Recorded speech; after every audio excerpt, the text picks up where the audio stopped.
Mga idol, simula na yung bakbakan Liuber at Concepcion.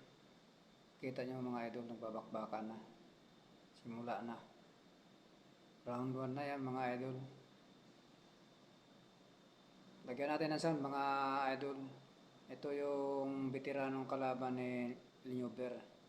Mubra kaya siya dito sa veteranong former world champion na kalaban niya. Ayan mga idol, lagyan natin ng sound mga idol. Remember, Liuber is the southpaw with a towering height advantage. A good jab. He's using his jab properly.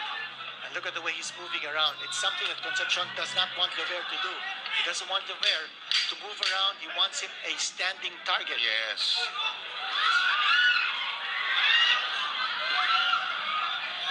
Good movement here. Good footwork by Liuber. Not too much. He was He had to walk around. Yeah, 118.4. And after 30 minutes, he was back in the scales and he made the weight easily. Same thing happened to us with Jerry D. Round 2 na tayo mga ka-idol. Sa bakbakan na ito, sa round 2 na ang bakbakan na ito.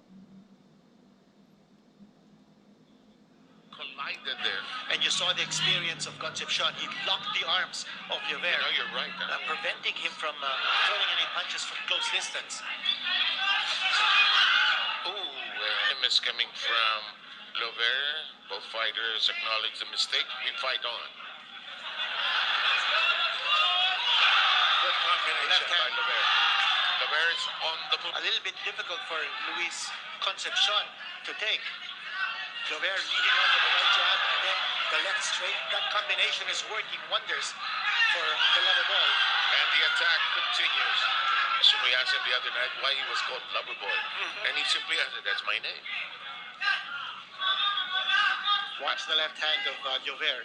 He leads off with that right jab, but that devastating left hand could be his killer punch. Once more, the left hand. And he's tireless. Yeah. He's tireless. He has the energy. Concepcion taking a lot of punishment here. Now you notice that Liuber is not moving around any longer. His ground. Yeah, he's trying to make it a fight where he stands still and throws. Stand and throw. Here we are now. Ang ganda ng bakbakan mga idol. Sa bakbakan na ito, bumagsak dito si Concepcion sa round 2 mga ka-idol. Tapos sa round 3, ganun din, bumagsak din ulit si Concepcion. Kaso medyo pagod na si Kenneth. Hindi niya natapos. Kaya umabot ito mga ka-idol ng round 8. Doon itinigil na ng referee ang laban dahil hindi na kaya ni Concepcion mga ka-idol.